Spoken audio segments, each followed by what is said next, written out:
আর এবার দেখাবো বনগাঁর ছবি। বনগাঁয় জোর টক্কর, রোড শো করে প্রচার তৃণমূল প্রার্থী বিশ্বজিৎ দাসের। ফোর্থ ফেজে ভোট রয়েছে বনগাঁ লোকসভায়। তার আগে বিশ্বজিৎ দাস প্রার্থী, তার জোরদার প্রচার চলছে। 13ই মে ভোট বনগাঁয়।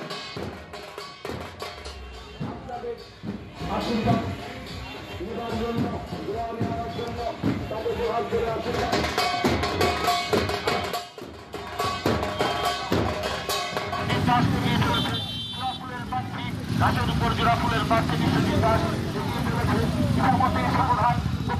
ভাষায় আমাদের আশীর্বাদ দেওয়া চাইছে। আমরা আশীর্বাদ করুন তার আপনার আমার ঘরের ছেলে, তাদের ছেলে, তাদের মানুষ আমাদের কামরাকুটি রোড হয়ে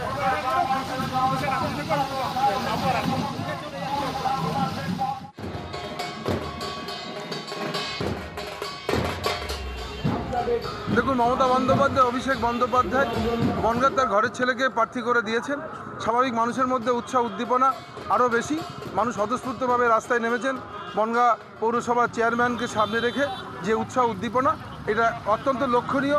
যে মনে হচ্ছে না আজকে যে আমরা প্রার্থীর হয়ে আমরা সবাই বেরিয়েছি ভোটের জন্যে। প্রথম থেকেই মনে হচ্ছে যেন আজকে এটা একদম বিজয় মিছিল হিসাবে মানুষের কাছে উৎসাহ উদ্দীপনা।